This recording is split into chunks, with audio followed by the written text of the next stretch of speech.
안녕하십니까. 네, 빠세 초대석에서는 김재경 소장님 모시고요. 여러 가지 다양한 부동산 이슈들 이야기하고 있습니다. 2024년 8월 8일 날 정부에서는 88 부동산 공급 대책을 발표했는데 여러 가지 공급 내용들이 담겨져 있는데 거기에 대한 얘기들과 그중에서도 또 그린벨트 해제에 대한 영향력 이런 것들을 좀 다루어 보는 시간을 갖도록 하겠습니다. 대한민국 최고의 정비사업 전문가 척척 박사, 실제 박사 과정이신 김재경 소장님 모셨습니다. 안녕하십니까? 네, 반갑습니다. 박사 논문을 쓰면서 생명과 맞바꾸는 있는 시간 없는 시간 쪽에서 일과 네. 방송과 학업을 병행하고 있는 김재경 소장입니다. 2부 공급 대책입니다. 예, 조금 내용이 좀 많았는데 어떻게 보셨어요? 이번 공급 대책들? 네, 일단은 88 부동산 대책이 안 그래도 저희 한 달에 딱 한 번씩 나오면서 네네. 그 달의 이슈들을 가져오는데 88 대책을 빼놓을 수가 없었었죠. 그렇죠. 큰 대책이니까. 네, 정말 유의미한 대책이다. 누군가는 맹탕 대책이다. 뭐 말들이 많은데 저는 기본적으로 국토부가 이번에는 진짜 신경 많이 썼다라고 생각을 합니다. 역시 또 정비사업 전문가니까 정비사업 입장에서 네. 또 꼼꼼히 보셨을 거 아닙니까? 그렇죠. 예. 오늘은 사실 정비 사업에 대한 내용을 막 길게 얘기하려고 하진 않았었어요. 88 대책 관련해서 네. 저희 투미TV에서 정비 사업에 대해서 어떤 거는 유의미하고 어떤 거는 조금 뭐 우려점도 있고 저 당일날도 막 생방하셨을 거 아니야. 그쵸? 아, 그렇죠. 그런 식으로 얘기들을 했었는데 음. 그 내용과 별개로 네. 좀 빠진 내용을 오. 해보려고 합니다. 바로 좋습니다. 최근 와서 이제 사람들이 많이 얘기 나오는 게 그린벨트 해제 효과 어떠냐. 오늘 이제 그린벨트 관련된 내용을 좀 더 상세하게 설명해 볼까 합니다. 네, 88 부동산 대책 그린벨트 해제 그 영향은 이라는 타이틀로 한번 준비해 보았고요. 우선은 88 부동산 대책 관련해서 간단히 언급은 해보도록 할게요. 2024년도 8월 8일자 내용들은 되게 많습니다. 이게 유의미하다고 보는 사람도 있고 이거 맹탕이다 라고 하는 사람들도 있는데 네. 맹탕이라고 보는 사람들은 정비 사업에 별로 관심이 없는 사람들이 그렇게 보는 거고요. 그렇겠죠. 대표적으로 비주거형 대책들이 이게 뭐냐, 빌라 무제한 매입 뭐 하자라는 거냐, 빌라 다 국유화하려고 그러는 거냐 라고 극단적으로는 그렇게 말하시는 분들도 있고, 그러니까 시장에서 풀어줘야 되는데 뭐 대표적으로 임대주택, 주택 보증보험 가입하기 위해서 126% 제한, 이거 공시가 126% 풀어야 된다라는 얘기들도 많이 나오고, 근데 이런 내용들은 다 빠지면서 결국은 지방에 대한 대책들도 미진하다, 네. 미분양도 심각한데 그런 내용이 없다라고 보는 사람들 입장에서는 결국 맹탕이다. 이따가도 얘기하겠지만 그린벨트도 이거 언제 공급하는 거냐, 재개발 재건축도 이거 뭐 언제 공급하는 거냐. 그렇죠. 근데 저는 정비 사업을 중점적으로 보는 사람 입장에서는 국토부가 진짜 많이 신경을 썼다라고 얘기를 합니다. 아유, 좋습니다. 뭐 간단하게만 보자면 일단 동의율 완화가 있죠. 그렇죠. 종전에 75% 동의율을 70%로 완화한 거. 그렇죠. 그리고 동별 동의 요건을 과반수 요건에서 3분의 1로 완화한 거. 이게 진짜 커요. 이 동의율이 이 5% 모으는데 진짜 5년 넘게 걸리는 조합도 많았었고요. 네. 특히 동별 동의 요건 같은 경우는 전체 동의율은 75%를 넘겼어도 그렇죠. 이제 특정 동에서 대표적으로는 상가도 하나의 그렇지. 동으로 보다 보니까 상가 때문에 좀 말썽인 곳들이 많은데 이거를 좀 해결하겠다라는 게 정말 크다라고 볼 수 있고요. 네. 정비계획도 통합 처리하겠다는 얘기들이 있어요. 아무래도 사업시행 인가랑 관리처분 인가를 동시 인허가를 해주겠다. 동시인지 뭐 통합하겠다라는 건지까지는 모르겠는데, 참고로 모아타운 같은 경우는 관리처분이라는 단계가 없잖아요. 네. 그렇다 보니까 사업시행 인가 나면 바로 착공, 준공 이렇게 가는 건데 이게 절차를 통합할 뿐이지 행위가 사라지는 건 아니거든요. 그냥 뭐 빨리 인허가 해주겠다 이거죠. 사업시행인가 그렇죠. 빨리 해주겠다는 얘기로 좀 받아들였어요. 그냥 뭐 빨리 해주겠다 하지만 이거는 오히려 조금 혼란스러울 수도 있겠다라는 네. 생각은 좀 들고요. 근데 이런 거는 유의미한 거. 인허가 자체, 네. 각종 심의들, 사업시행인가 받기 전에 받아야 되는 심의가 10개가 넘어가거든요. 그렇겠죠. 그 수많은 심의들을 통합하도록, 이거는 아마 익숙하실 거예요. 이제 서울시에서 신속통합기획이 이런 내용들이거든요. 그렇죠. 근데 이거를 전국적으로도 확대를 하든가 아니면 애초에 통합심의 관련된 거를 법제화를 하든 지원을 해주든 뭐 그런 내용으로 보여집니다. 좋습니다. 정비 사업들이 사실 비리가 있는 곳들도 많긴 한데 사실 정확히 따지면 비리라기보다도 조합이 돈이 없잖아요. 사실 사업비를 빌리면서 생기는 문제점들, 갈등들이 많은데 이런 거 관련해서도 기금융자 받을 수 있도록 좀 더 이제 검토를 해주겠다. 요즘 시공사들이 뭐 적극적으로 수주하는 게 아니라 소극적으로 하잖아요. 그러니까 이런 한도 같은 경우도 보다 상향해서 너네 수주 좀 더 많이 해라 라는 내용들도 해주고, 그리고 요즘 계속 사업성이 안 좋다 하니까 용적률 보다 더 완화해주겠다, 인상해주겠다 라는 내용들이 있죠. 좋은 건 좋은 거죠. 근데 다만 3년 한시로 해준대요. 그 3년이 도대체 뭔 기준인가는 끝까지 봐야 될 것 같아요. 일단은 이게 별도 법을 만든다라고 하거든요. 네. 일단 법 개정이 되느냐도 보겠지만 네. 된다 하더라도 예를 들어 언제까지 2028년도 2028년도까지 사업시행인가를 신청한 구역 그렇죠. 아니면 건축심의 신청 구역 기준이라고 하면 새롭게 가는 애들은 이거 받을 수 있을까? 일단 조합 설립까지만 하더라도 3년이 넘어갈 수가 있는데 일단 이게 기준이 뭔지는 조금 퀘스천이긴 하지만 일단은 좋은 거. 더 주겠다는데 싫어할 건 없죠? 그리고 이제 보정 개수 서울시에서 발표한 사항들 네. 이걸 좀 더 법으로도 끌고 와가지고 아무래도 이제 임대주택 비율 좀 더 완화해주고 용적률, 보정개수 이런 얘기들도 나오고 있습니다. 인수가격 인상 뭐 얘기는 나왔지만 이건 저희 일전 영상 한번 잘 찾아보시게 되면 네. 사실 이걸로는 부족하다. 그래도 원가 인정해달라 많이 봐야지. 라는 얘기도 했었었죠. 네. 뭐 취득세 감면도 해준대요. 근데 이거는 아까 동의율 요건도 그렇고 왜 재건축만 해주냐, 재개발은 왜 안 해주지 싶은 거는 있긴 하지만 뭐 일단은 해준다라는 것 자체는 좋은 거고, 그리고 생각보다 디테일하게 신경 많이 썼다라고 생각한 거가 건축규제 완화 관련해서 높이 제한, 특히 공원 녹지 확보 기준, 이게 공원 녹지가 뭐 세대당 3제곱미터 이게 뭐 그냥 해야 되는 거 아니냐라고 생각할 수 있겠지만 지금 특히 문제가 되는 곳들이 일기 신도시도 그렇고 그렇죠. 노원구라든가 도봉구라든가 이런 데에 이제 있는 택지, 구 택지 지역들 같은 경우는 이미 녹지들이 있어요. 근데 녹지를 갖다 또 공급하고 하게 되면 재개발, 재건축 한 두세 바퀴 더 돌리면 전국토를 푸르게 만드는 거 아니냐. 사람은 50층으로 한 동에 살게 하고 나머지 다 녹지로 만들려는 거 아니냐라는 우스갯소리도 있을 정도로 일반인들은 별로 모르고 네. 실제로 이제 설계를 하는 사람들이 많이 말을 하는 사항들이거든요. 이런 부분들도 말하고 또 주택 공급 비율 기준을 없애겠다라는 것도 저는 혁신적이라고 생각합니다. 그래서 결국 사람들이 원하는 대로 할 수 있도록 하자라는 내용. 그리고 무엇보다도 제일 중요한 거 재건축 초과이익 환수제 폐지 등이 있기 때문에 네네. 말로만 하는 게 아니라 뭐 실제로 폐지가 될지 안 될지 몰라도 일단은 공식적으로 발표를 대책으로서 했다라는 거가 정부의 기준이 이렇다. 음. 네, 그런 거죠. 네. 유의미하다라고 네. 봅니다. 좋은 내용은 너무 많아요. 아, 국토부가 진짜 신경 많이 썼다라고 싶을 정도로 네. 이런 것까지 신경 썼어? 하면서 실무자가 봤을 때는 진짜 박수 쳐주고 싶은 상황이거든요. 근데 이게 사실 좋은 거는 좋은 건데 현실적으로 어떻게 되느냐라고 보게 되면 법 개정 사항들이 너무 많아요. 다 보면 법, 얘는 시행령이네. 근데 얘는 법, 얘도 법, 얘도 법, 얘는 내규니까 알아서, 얘는 시행령, 법, 얘도 법, 여기도 법.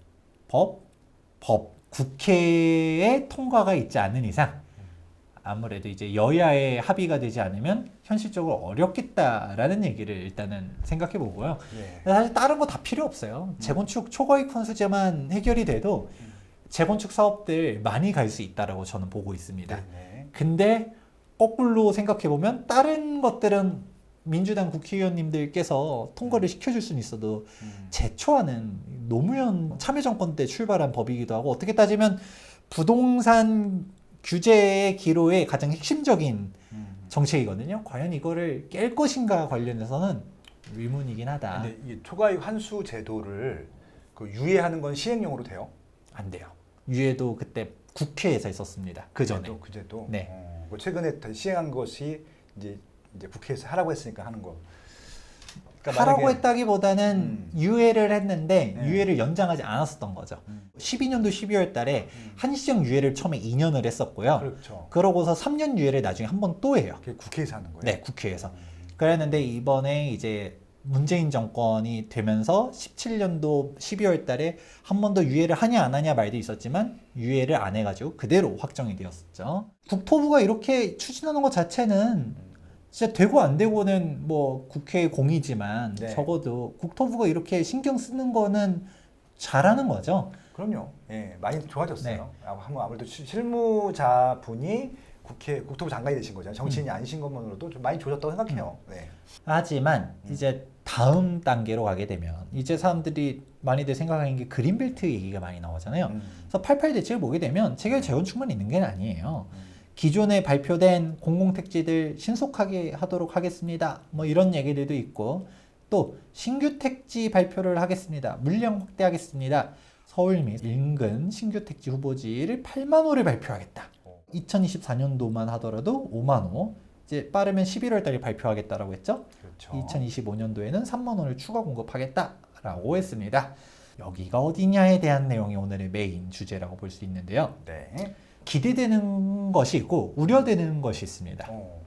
당연하겠지만 일단은 공급 대책 자체는 좋은 건가요, 나쁜 건가요? 좋은 거죠. 그렇죠? 예, 시장 안정에 도움이 되니까. 네, 좋은 거죠. 저도 공급 대책이 잘못됐다고 얘기하는 게 아닙니다. 네. 그런데 중요한 거는 진짜 효과가 생기려면 어디에 하느냐가 중요한 건 거죠. 그렇죠. 뭐 언제 하느냐도 중요하죠. 그렇죠. 언제 하느냐도 정말 중요합니다. 그것도 얘기하려는데 언제 더 미리 죄송해요. 가만히 얘기해 있을게요. 주셨습니다. 보도자료 한번 보도록 할게요. 2024년도 7월 18일자 보도자료인데 이때 주택시장 안정화에 총력 대응하겠다.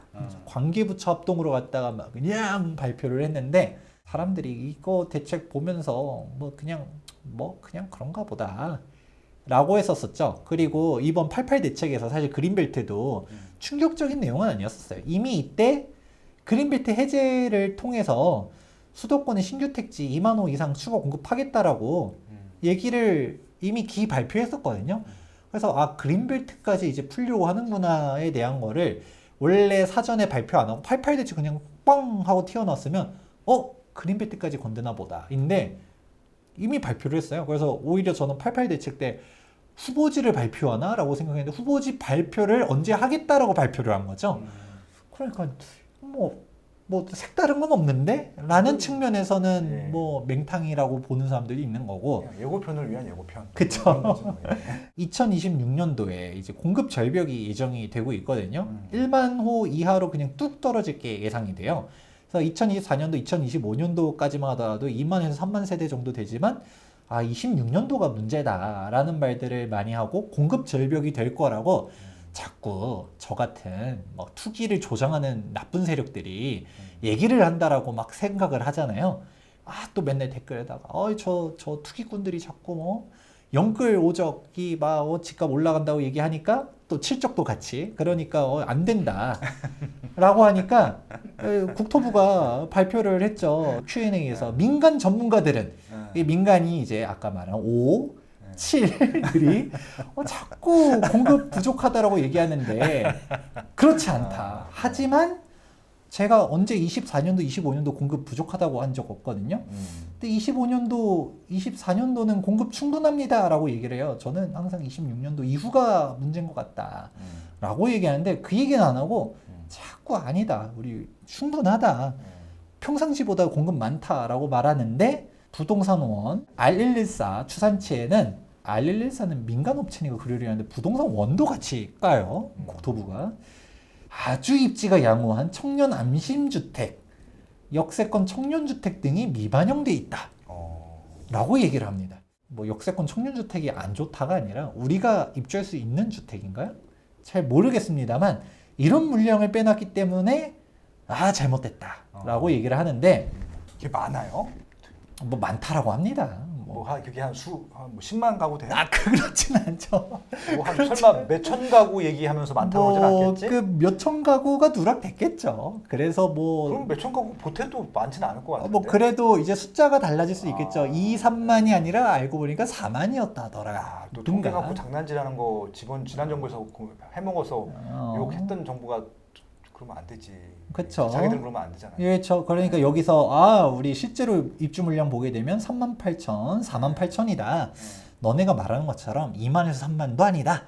라고 얘기를 하는 거겠죠. 언제가 48,000이라고? 네, 2025년도에 내년도가? 48,000이라고 저것도 합니다. 완전 사기인데 말도 안 되는 소리예요. 그렇죠. 그럼 네. 민간에서는 2만이라고 하는데. 둔촌주공을 내년 통계로 잡았나? 그러면 될 수 모르겠어요. 있겠다. 근데 일단은 올해로 해봤을 거냐 그거. 일단은 저는 모르겠는데 예.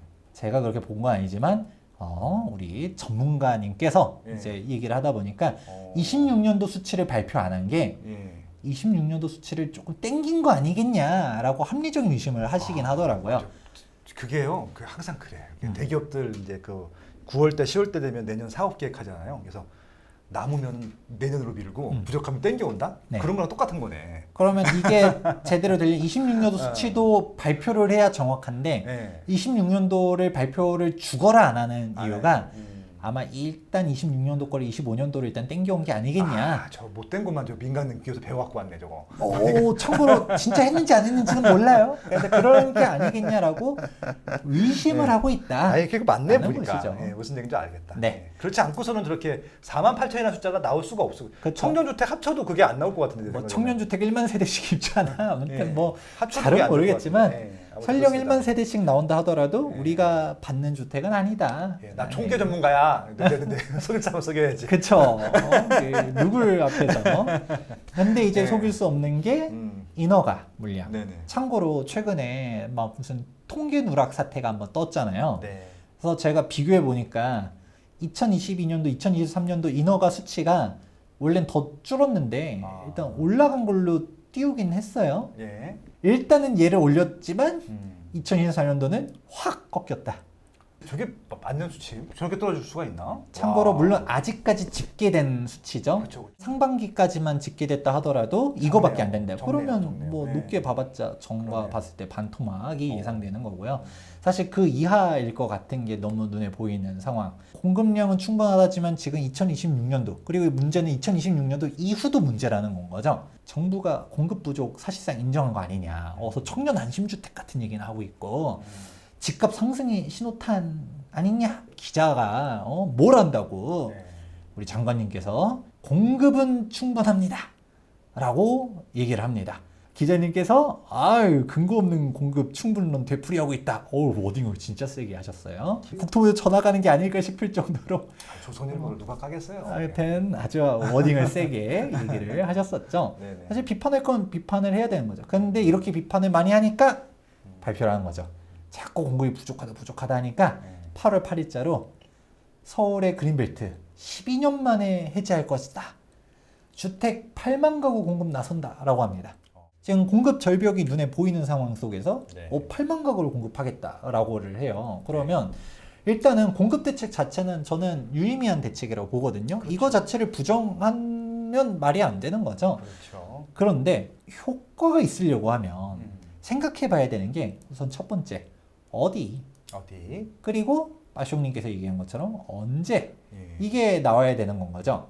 발표를 했는데 보니까 어디 뭐 노도강에 후루루루루 막 발표하고 이제 강서구에 엄청 발표하고 강남 찔끔 또 이제 뭐 동부 쪽에 막 발표하고 우리 예전에 그랬잖아요. 삼기 신도시 발표할 때 김현미 전 국토교통부 장관님한테 아니 강남 집값이 엄청나게 높은데 지금 상기 신도시 몇 면들을 보니까 과천에 발표했다지만 7,000세대 이건 신도시라고 부를 수도 없거든요. 신도시에 대한 기준은 300만 제곱미터 100만 평. 그렇죠. 100만 평이기 때문에 보니까 신도시는 강남 쪽에 없네. 보니까 이게 강남 집값 잡을 수 있습니까? 했더니 그 명언 나왔죠. 강남이 좋습니까? 라고 얘기를 하셨던 우리 일산 주민 우리 김현미 전 장관님께서는 일산이 정말 좋으셨는데 근데 이런 식으로 주변에 너무나도 많이 발표를 해버리니까 어디라는 게 정말 중요하죠. 근데 그린벨트 풀었더니 또 막 강남 쪽에 있긴 한데 여기 찔끔 여기 예를 들어 한 2만 아까 8만의 정체를 보니까 여기 2만 여기 3만 4만 이제 몇이 부족한 거죠? 1. 넘었네? 1? 1 해도 초가 됐네. 아무튼 간에 사람들이 봤을 때 이게 강남 집값 잡는 정책이에요? 아니면 강서구, 금강구 잡는 정책인가? 네. 라는 생각을 해볼 수 있기 때문에 어디냐라는 게 일단은 첫 번째고 아니야. 너 같은 그런 자꾸 오용하는 민간 전문가가 있어서 우리 그렇지 않아. 네. 강남의 8만을 다 갖다 부을 거야 와, 라고 하게 되면 이거는 우와 깜짝 놀라긴 하겠죠. 그쵸. 근데 언제 공급이 되느냐 라는 게 두 번째 포인트라고 볼 수가 있습니다. 우선은 가장 먼저 우려되는 것 중 하나가 사실 항상 또 집값 싼데 발표할 것 같다라는 뭔가 합리적 의구심이 계속 들어요. 2024년도 7월 25일자로 신규 공급 발표하겠다라고 했는데 그러고서 얼마 안 있어서 7월 30일 때 여의도 30분 거리에 분담금 신도시가 조성된다 라고 해서 아니 여의도 30분 거리에 그런 데가 있어? 라고 했더니 김포 한강2 여기에 무려 46,000호가 또 공급된대요. 김포 한강을 보면 아니 처음부터 그렇게 하든가 왜 이렇게 뭔가 쥐가 파먹은 것처럼 여기 가운데가 빠져 있었는데 이쪽을 마저 메우겠다라는 얘기를 한 거거든요. 여기는 여전히 논밭입니다. 근데 지금 김포 골드 라인인지 골병 라인인지 모르겠지만 맨날 출퇴근할 때 힘들어요 5호선 연장 빨리 해주세요 라고 하고 있는데 여기에 지금 신규 택지집을 또 한다라고 하니까 아직도 김포에는 신규 분양이 4억 5억에 하는 애들이 있잖아요. 그럼요. 그런데 여기에 또 공급을 한다라고 하면 안 그래도 또 우리가 수도권으로 봤을 때 전체적으로 공급이 줄지만 여전히 공급이 많은 데가 인천, 김포 이쪽 라인이거든요. 네. 근데 여기에 공급을 또 한대. 그럼 이거 김포 사람들 입장에 이거 호재예요, 악재예요? 김포 사람 입장이에요. 땅 투자하신 분들한테 호자고 아, 그쵸. 아파트 갖고 계신 분들한테는 엄청난 악재지. 예. 여기 땅 투자한 사람들은 대박이 나는 거죠. 예. 처음에 여기 왜 안 한다 하니까 아우 진짜 안 할까요? 라고 이제 불신이 있었던 사람들은 이제 갑자기 이제 다시 다 광명을 찾는 거죠. 오 드디어 된다 하면서 가는 건데 네. 결국은 우리 3기 신도시 이 김포2도 3기 신도시로 봐야 될지 뭐 3.5기로 봐야 될지 아니면 4라고 봐야 될지 모르겠는데 3.5든 아무튼 4 사이에 어딘가 있겠죠. 근데 김포2를 또 여기다가 이렇게 발표를 해버리면 결국 또 생각나는 게 뭐예요? 아, 서울 집값이 비싼데 자꾸 주변에만 때려 넣는다. 진짜 집값 잡을 수 있겠냐? 서울 집값 잡는 게 아니라 경기도 집값 때려 잡는 거 아니냐? 라고 생각할 수 있습니다. 근데 자꾸 저희 같은 민간 전문가들이 정부 대책이 이상합니다. 경기도 집값 잡는 정책입니다. 정확하게는 분당 집값이랑 상관없고 자꾸 일산 잡는 정책을 펼치는 것 같으니까 이상해요 라고 하니까 아 서울 주변에 그린벨트를 풀어서 너네가 자꾸 경기도 얘기하니까 우리 서울에다 지정할 겁니다. 서울특별시에서 8월 8일자로 바로 토지거래 허가구역을 지정 공고를 내립니다. 우와 엄청 많네요. 종로, 광진, 중랑, 뭐 성북, 강북, 도봉에서 사실상 서울 25개구가 다 있는 거 아닌가 싶은데 저게 기존에 있는 것들 포함인 건가요? 새로 지정한 건가요? 이번에 새로 지정한 겁니다. 이거 진짜 많다. 네, 어마어마하게 많이 지정을 했어요. 그래서 와 이거 보면서 진짜 공급을 하나? 근데 보면 아까 방을한 것처럼 강남, 강동, 서초도 있지만 강북이나 노도강, 금강구 이런 데도 너무 많은 거죠. 네. 그래서 아까 말한 것처럼 우리가 서울이 딱 있으면 강남 쪽에 물량 딱 8만 이게 아니라 노도강에 애초에 그린벨트라는 것 자체가 서울 한복판에다가 그린벨트가 있는 게 아니잖아요. 그러니까 결국 노도강, 금관구, 은평구 이런 데 폭탄 떨어지는 거 아니겠냐라는 합리적인 의심을 했는데 실제 효과가 있으려면 필요한 곳에다가 확실하게 해야 된다. 그런데 오늘 토지거래 허가구역 그리고 그린벨트에 대해서만 집중적으로 영상을 준비하면서 네. 이번에 토지거래 허가구역 공고가 나온 이 수많은 지역들 일일이 다 검색을 해봤거든요. 아이러니하게도 할 데가 없어. 이게 뭐야? 아니 도대체 어디에다가 공급을 하겠다는 거지? 라는 의심이 들거든요. 일단은 서울시가 딱 이렇게 많이 지정을 해놨는데 지도로 보면 이래요. 이번에 새롭게 토지거래 허가구역 지정 공고한 곳들 보면 광진구에도 이렇게 있고 강동, 노원, 도봉, 강북 이런 데는 뭐 당연히 있을 것 같은데 강서구, 뭐 구로구, 금천, 관악, 서초, 강남 이런 식으로 쫙쫙쫙쫙쫙 지정들을 많이 했어요. 종로구에도 있고요. 그러면 생각보다 입지 좋은 데들 많은 거 아니야? 서대문구도 있네요. 제가 생각보다 토지거래 허가구역을 이렇게 많이 지정하고 이런 데다가 진짜 공급이 될 수 있는 것인가? 라고 하고 보니까 일단은 광진구 여기에요. 아차산, 망우산 그렇죠. 저희가 그 이제 사신사라고 하는데 풍수 따지시는 분들한테는 되게 중요한 예 이제 뭡니까 좌청룡지거든요. 예, 거의 아차산이야 용마봉 예, 그런 데인 거죠. 용마산, 아차산, 마무산. 예. 그러니까 아까 말한 거죠. 광진구의 토지거래 허가구역이 하고 보니까 제가 항상 지도를 세 가지로 보라고 하거든요. 일반 지도로 당연히 보는 건데 네. 위성 지도로 보고 마지막으로 지적 편집도를 한번 살펴보라고 합니다. 근데 1차적으로 위성 지도로 보니까 딱 여기예요. 여기는 개발 못하지.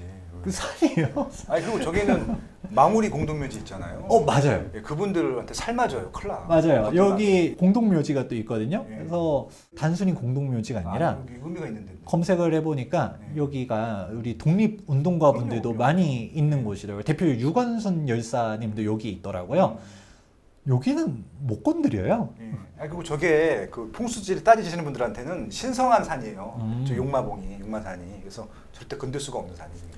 일단은 지금까지 얘기 나온 게 사실상 저개발 구역들 진짜 산지를 핀다라는 게 아니라 사실상 훼손된 곳들을 푼다라고 하거든요. 네. 훼손된 게 아니라 여긴 그냥 말 그대로 등산로예요. 등산로를 뭐 어떻게 할 데도 없고 뭔가 조금 여기 뭐지 하고 보니까 아까 말한 것처럼 바로 아시잖아요. 공동묘지. 그러니까 여기를 못 건드려요. 못 저거 이제 건드려. 제가 미리 얘기를 하나 할게요. 언제 저게 혹시 개발하게 되면요, 그 파묘 있잖아. 네. 그거 썸네일 엄청 뜰 것 같아.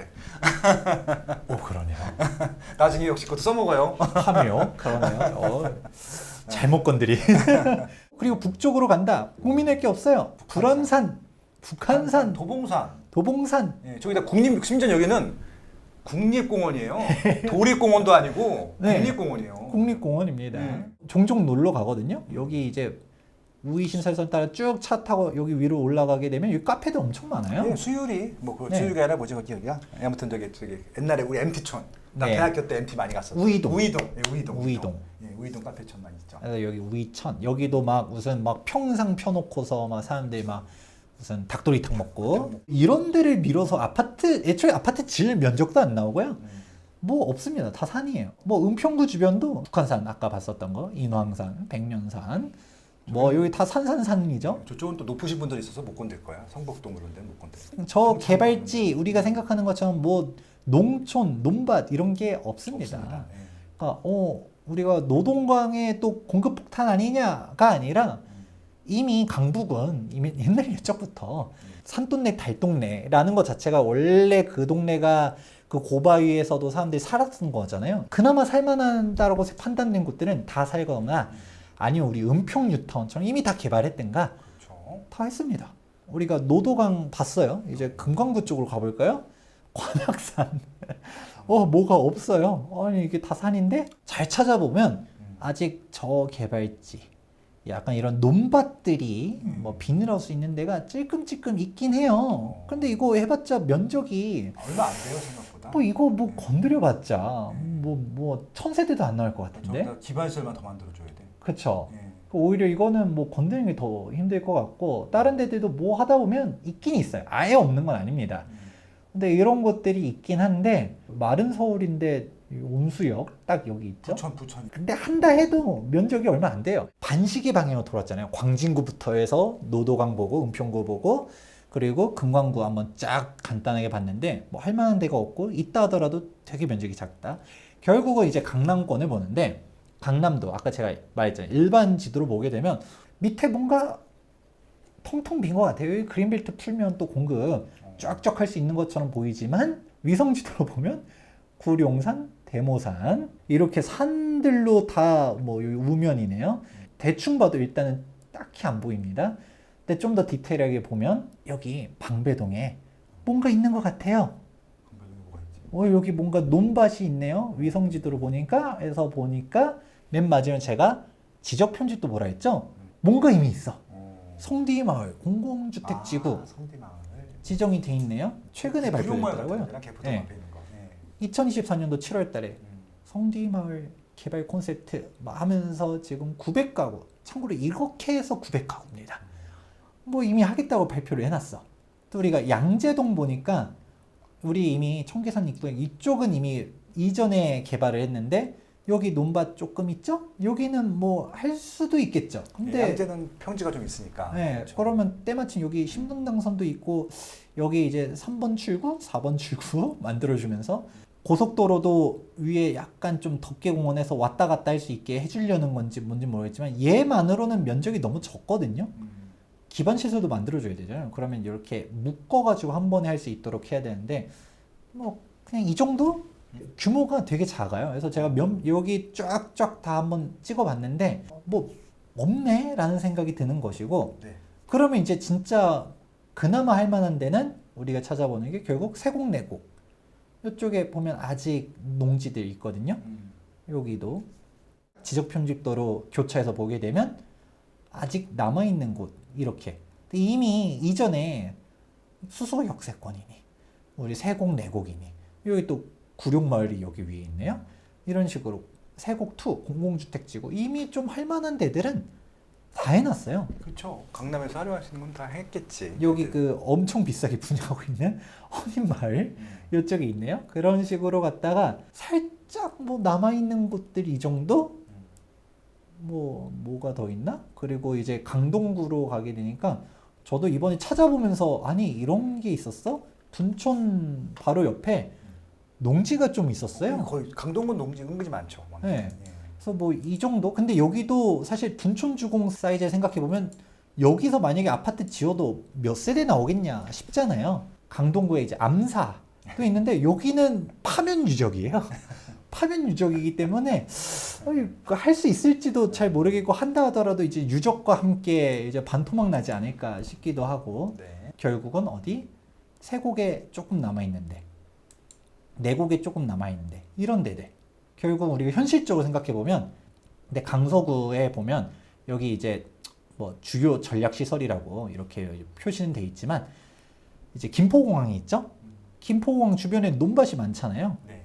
이거 논밭도 막상 지적편집도로 보면 무슨 쥐 파먹듯이 계양 지정하고 부천 대장 지정하고 뭐 또 여기 마곡하고 또 위로는 이제 김포 1, 2 하면서 뭐 중간중간에 뭐 풍무역세권 모시기 하면서 뭐 어마어마하게 또 논밭들을 많이 지정을 해놨어요.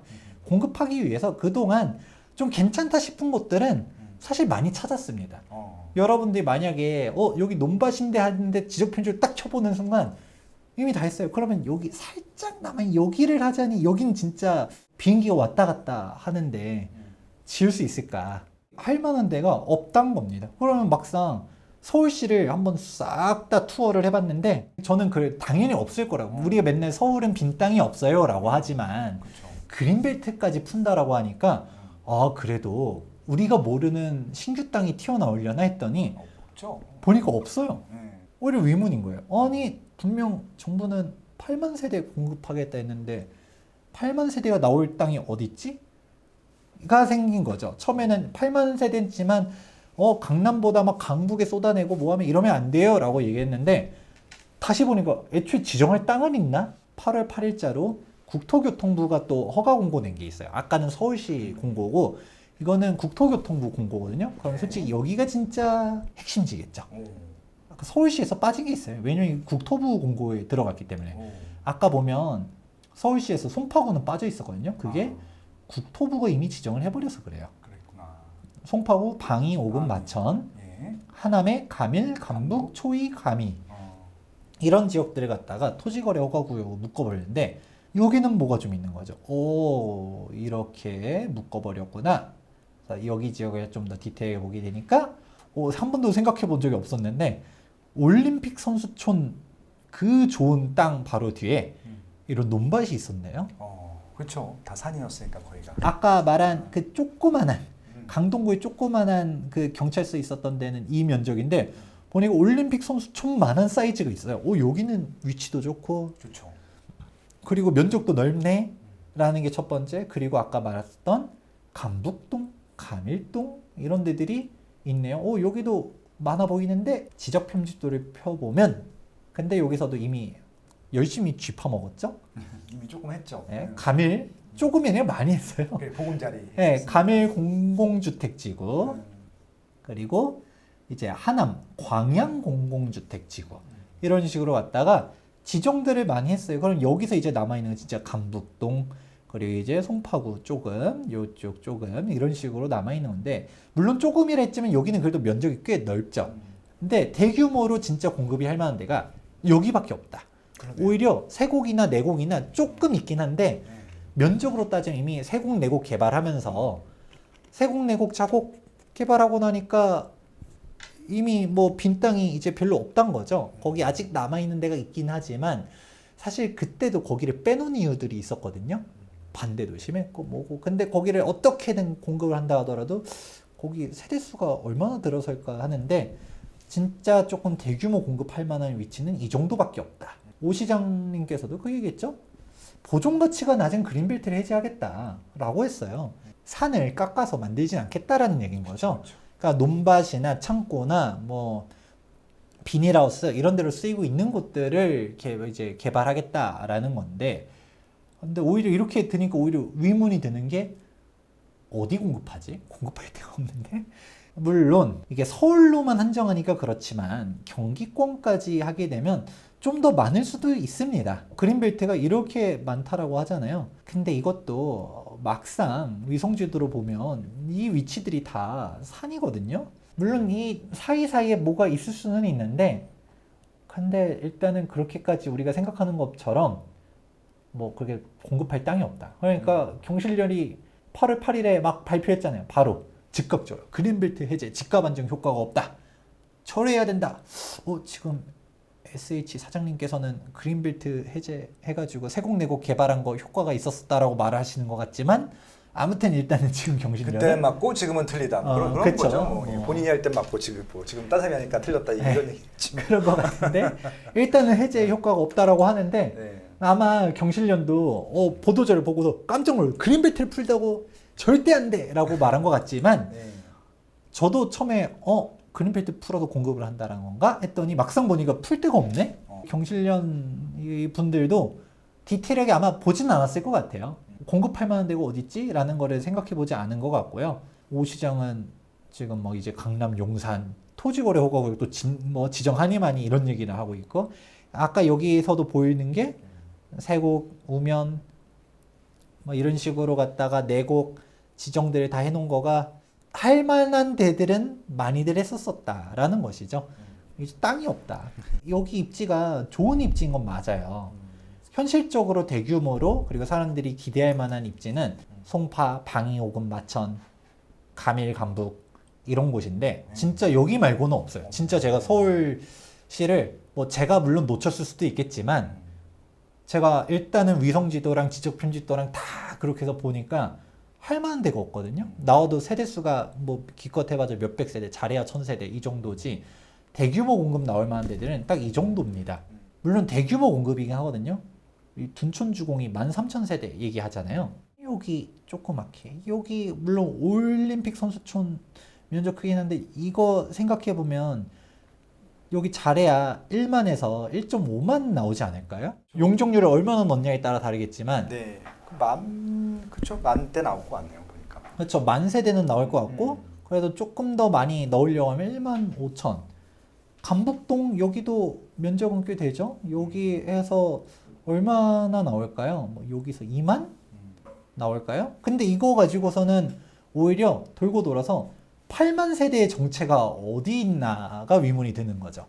좀 의심스럽지만 8만 세대를 맞추기 위해서는 용적률 500%를 적용해서 조그맣진 않지만 좀 애매한 땅에다가 3만 세대를 갖다 받고, 여기 이 면적에다가 뭐 5만 세대를 집어넣어서 3만 플러스 5만 합 8만, 여기는 마천루인가? 갑자기 막 산골짜기에 막 무슨 뭐 40층짜리 아파트들이 그냥 줄지어 서가지고 막 올림픽 선수촌을 다 내려다보면서 그냥 좋죠. 올림픽 공원 뷰 쫙쫙, 한강도 보일 것 같아요. 네, 감북에서 한강뷰 50층 60층 이렇게 해버리는 건가? 네. 그렇게 안 하고서는 8만 세대가 나올 수 없겠는데, 여기 입지가 나쁘단 게 아니라 좋지만 이게 면적이 그렇게 8만 세대가 나올 만한 공급이 있을까가 의문이라는 건 거죠. 그리고 이렇게 좋은 땅들은 사람들 알만한 데는 다 압니다.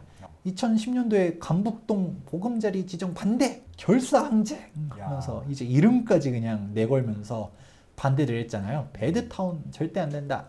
치열하게 싸웠던 곳들이 이제 와서 할까도 의문이긴 하다. 좀 88 대책에서 뭐 그린벨트 풀어서 뭐 이게 효과가 있냐 없냐를 떠나서 일단은 공급하려 해도 이 8만 세대의 정체는 어디 있지? 부터가 의문이라는 거죠. 그러니까 이게 8만 세대를 쏟아내었을 때 집값 하락 안정에 효과가 있을까요? 없을까요? 하면 우리가 맨 처음에 얘기한 게 어디냐? 또 언제냐? 얘기했는데 애초에 이걸 떠나서 8만 세대 공급은 가능하냐? 이거 자체가 가능하냐의 의문이 드는 건 거죠. 결국은 강남에 풀어봤자 여기서 뭐 해봤자 3만 용적률 엄청 해봤자 막 5만 이 정도 나올 것 같은데 5만 나오는 순간 배드타운 확정이거든요. 빈 땅 어디 가겠냐?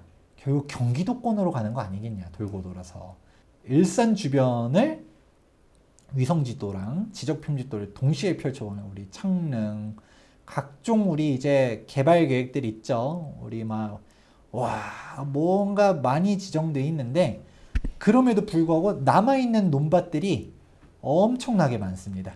일종의 파주 운정이죠.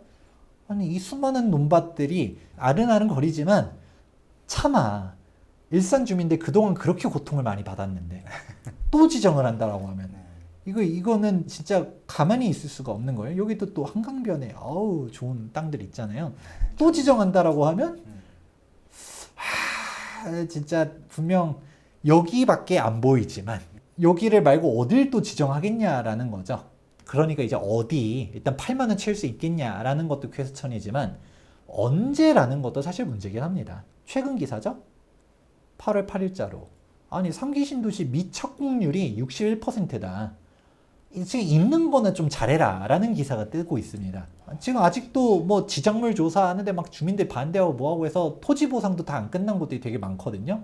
그리고 문제는 그렇게 해서 공급을 하는데 유찰이 엄청나게 되고 있습니다. 지금 시행사들, 시공사들 너무나도 힘들잖아요. 근데 뭔 신규 택지야. 그냥 애초에 입찰을 안 해버리는 거죠. 그냥 LH, SH가 공급을 한다 하더라도 일단은 받질 않아요. 민간에서. 2021년도 기사 한번 다시 볼까요? 웃긴 게 왕숙에 발도 들이지 말아라. LH 해체해라. 엄청나게 막 반발을 많이 하잖아요. 주민들이. 조사가 생각보다 쉽지가 않은 건데 최근 기사 7만 세대 광명시흥 2026년도 가야 토지 보상을 한다가 아니라 착수한다. 광명시흥 발표한 게 언젠데 하니까 이제 주민들이 거꾸로 기약 없는 토지 보상 빨리 보상해줘요 라고 하면서 오히려 거꾸로 시위를 해요. 맨 처음에 광명시흥도 그린벨트 해제 반대 하면서 막 여기엔 뭔 상기 신도시냐 하다가 LH 입장에서 아유 그냥 뭔 지정이야 우리 할 일도 많은데 또 정권도 바뀌고 그냥 에휴 주민들이 싫어하지 않은데 있는 것도 수습하기 힘들어 하면서 광명시흥이 가장 마지막에 발표했잖아요. 그냥 기약 없이 그냥 뭐 주민들도 반대한다니까 그냥 핑계 대는 거죠. 주민들이 싫어하는데 우리가 뭐 굳이 적극적으로 하나요? 하면서 있었는데 정작 오히려 그냥 주민들이 빨리 지정해 주세요. 빨리 토지 보상해 주세요 하면서 시위를 하는 거죠. 왜 빨리 안 할까 관련해서 저도 LH 분이랑 얘기를 한 게 있었는데 사실 3기 신도시가 적자 사업이래요. 제가 그래서 그 얘기 듣고 놀랐어요. 아니 왜 적자지? 그러니까 물론 초반에는 예산이 들어가죠. 오 시장도 예전에 그 얘기 한 적이 있었잖아요. SH 적자 할 때 세곡 내곡 할 때 일단은 먼저 SH나 LH에서 비용이 먼저 투입되잖아요. 선비용 투입되니까 적자가 나지만 나중에 이거를 비싸게 팔잖아요. 민간 업체들한테. 그러면 수익이 생기죠. 오히려 흑자 사업이에요. 보통 일반적으로 논밭 헐값에 막 평당 막 200, 300에 사가지고 분양할 때는 400, 500 이렇게 분양을 하잖아요. 또 상업지역이라면 더 비싸게. 물론 뭐 기간에 대한 비용도 있겠지만 공기업들은 애초에 조달금리도 낮잖아요. 이 차익을 버는 거니까 당연히 흑자 사업이라고 생각하거든요. 그래서 보통 LH가 땅 장사한다 뭐다 이런 비판들 많이 하잖아요. 그런데 이것도 옛날 얘기래요. 특히 광명은 적자 사업이래요. 왜 적자냐? 도시계획 안들을 보게 되면 저도 도시계획 기사 자격증 딸 때 보면 그냥 그림을 그리거든요. 도시계획 도면을 그리는데 베드타운 하듯이 아파트는 빽빽하게 하는 게 아니라 녹지 지역도 하고 교통망도 하고 공공시설도 넣고 학교도 넣고 하면서 이런 확보들을 많이 하는데 요즘 계속 트렌드가 뭐예요? 공원, 수변 녹지 공간, 또 자족 기능 조성. 자족이 될지 안 될지는 모르겠지만 다들 말하는 게 제2의 판교 이러잖아요. 업무시설 용지를 만들겠다. 제2의 마곡을 추구를 하는데 그러면 솔직히 업무 용지가 분양가를 비싸게 받을 수 있을까요? 기업들이 비싸면 일단 안 들어가잖아요. 안 들어가죠. 근데 우리가 분양이 잘 되는 결국은 주거 용지예요. 3종 일반. 그렇죠. 주거가 분양은 제일 잘 되죠. 상업지역도 솔직히 분양이 잘 안 된다라고 하는 마당에 그래도 용적률이 높으니까 상업지역은 비싸다고 하지만 역세권이요. 그런데 자꾸 주택 공급하고 싶으니까 생수기니 오피스텔이니 약간 엉뚱한 걸로 자꾸 하다가 사고 터지는 거잖아요. 비주거 용지가 너무 많다 보니까 평당 200에 사서 500에 분양을 하면 300의 차익이 생기는 건 맞는 말인데 근데 이거는 주거 용지는 이게 흑자인데 그 외의 땅들 나머지 땅들 도로망 설치하죠. 공공시설 넣죠. 뭐하죠 하면 평균을 내버리면 적자 사업이라는 거예요. 그 얘기 듣고서 저도 1차원적으로 생각했구나. 오히려 큰 틀로 봤을 때 LH가 별로 이 사업을 하고 싶지 않아 하는구나 라는 생각을 한 거예요. 이거 누구 위한 사업인가? 분명 또 언론에서 논란 나올 거냐. 그 땅 누가 들고 있냐? 누구 모 유력 정치인이 들고 있었다.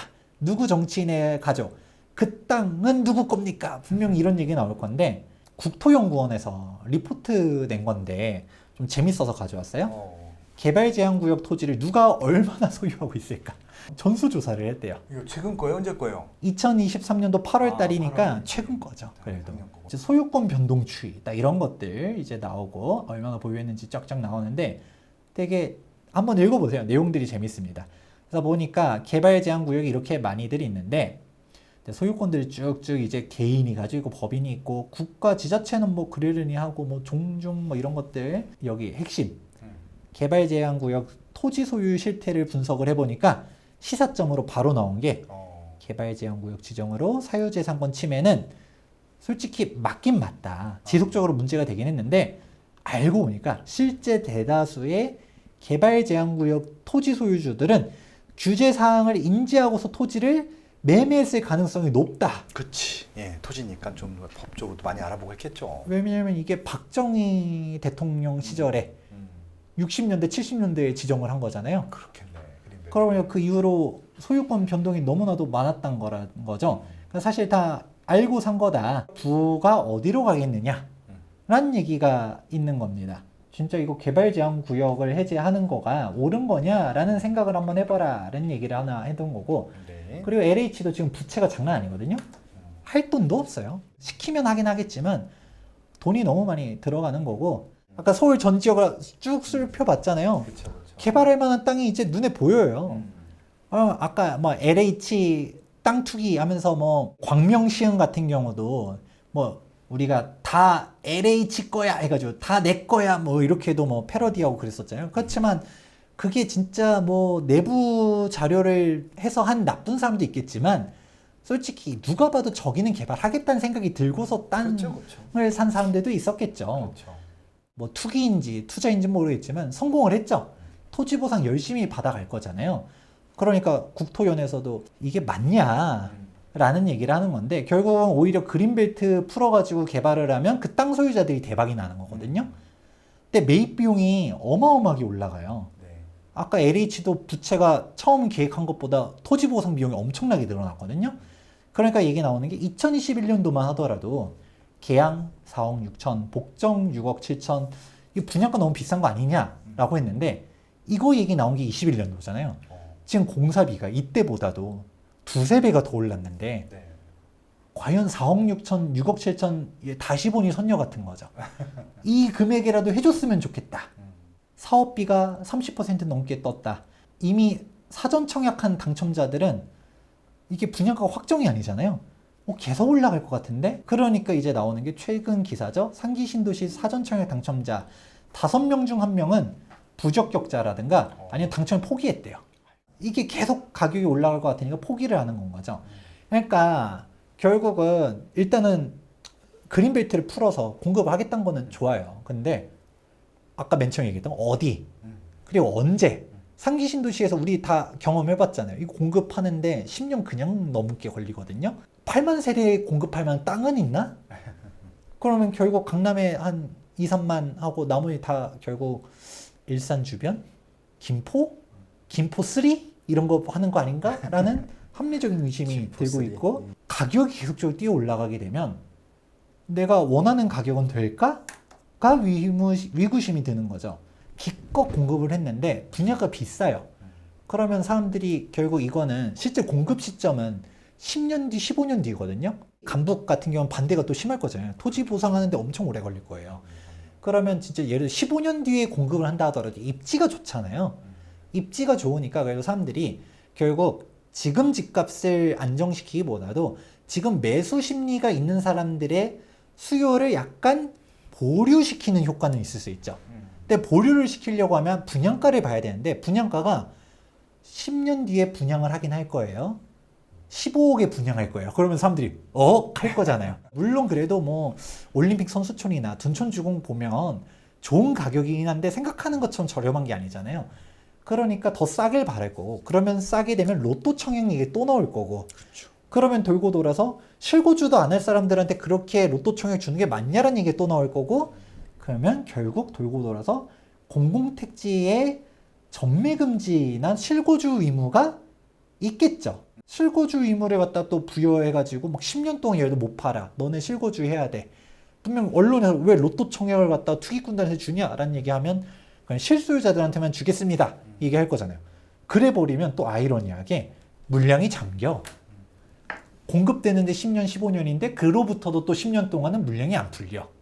실거주를 해야 되니까 전월세도 안 풀려. 그러면 이게 오히려 당장 올림픽 선수촌의 악재인가요? 라고 했더니 얘네 물량 풀리려면 한 20년 뒤인데요? 라고 하면 가 되는 거고 그러면 아이러니하게 그렇다고 전매금지를 없애서 물량을 적극적으로 풀어야지 하면 로또 청약이에요. 이게 나올 거고 그렇죠. 특정 세력한테 너무 과도한 시세 차익 얘기하면 분양가를 높이면 또 오히려 지금 수요 이연 효과도 없어. 뭐에 기다려? 10년 뒤에. 그냥 지금 사야겠다. 사실 어떻게 따지면 딜레마예요. 정부가 이러지도 저러지도 못하고 이 얘기도 옳고 저 얘기도 옳고 그래 버리면 결국은 실질적인 공급 효과는 20년, 25년 뒤. 이게 매물 풀리는 게 언제지? 이게 되는 겁니다. 사실 어떻게 따지면 그린벨트는 약간 심리적인 것밖에 없다라는 생각이 저는 들었어요. 결론적으로. 그린벨트까지 푼대라고 하니까 저조차도 지금 이렇게 영상을 준비하면서 그린벨트 풀만한 데가 어디 있지 하면서 막 디테일하게 다 따져보기 전에는 그래도 뭐 노원구에 뭐 또 몇만 세대 또 공급하고 뭐 이런 거 아니야? 라는 생각을 했었던 것처럼 뭔가 있는 게 아닐까 했지만 막상 뚜껑 까보니까 없단 거죠. 집값 안정이랑은 거리가 먼 것 같다라는 결론이 나온 건데 우리 장관님께서는 집값 안 오를 것이라고 발언하고 진짜 이 기자님 국토부에 전화 안 오는 거 보려나 싶은데 국토부 장관의 위험한 도박이라고 추경 매수 말라라고 하는데 물론 이해는 합니다. 아니 장관님이 솔직히 말해서 공급 없습니다. 공급 절벽이에요. 서울 집값 올라갈 것 같습니다. 경기도는 제가 확실하게 공급 많이 해서 김포, 일산 집값 안정화를 이루겠습니다. 근데 분당 집값은 솔직히 저도 어쩔 수 없어요. 알잖아요. 땅이 없어요. 솔직히 그렇게 말할 수는 없잖아요. 이해는 하는데 여러분들이 이 발언을 보고 그 대책을 보고 이거를 무비판적으로 수용하면서 와 그린벨트까지 풀면서 공급하면 강남 집값이 잡힐 겁니다. 예전에 세곡, 내곡, 자곡, 수서 개발할 때 봤죠? 강남 집값 안정됐었죠? 이렇게 또 될 거예요 라고 하기에는 여러분들이 한번 면밀하게 공급할 수 있는 곳들이 어디가 있느냐 검토해보면 얼마에 분양될 거고 언제 분양될 거고 거기 전매금지는 과연 없을까 생각해보면 돌고 돌아서 영향이 없을 것 같다라는 결론이 나오고 만약에 지금 내 집 마련을 서울에 하고 싶은 분들은 빨리 해야 될 것 같다라고 생각이 듭니다. 정부의 발표를 믿는 것도 중요하긴 한데 곧이곧대로 믿기보다는 사실 정부도 입장이 있을 수 있다. 그럼요. 그렇다고 아까 말했잖아요. 정부가 장관님께서 서울 폭등 막을 수 없다 이런 얘기 못 하잖아요. 공급 많습니다. 이럴 순 없잖아요. 그렇죠. 어떻게라도 분량을 끌고 와야 되기 때문에 우리가 그 입장도 좀 이해해 보면서 실질적인 영향이 있을 만한 지역은 어디 있는지 면밀하게 분석하는 분석력이 필요하다라고 마무리 보겠습니다. 투미부동산 TV도 좀 많이 좀 시청해 주시면 좋을 것 같고요. 스마트 TV도 많이 시청해 주시면 감사할 것 같고, 예, 감사합니다. 고맙습니다.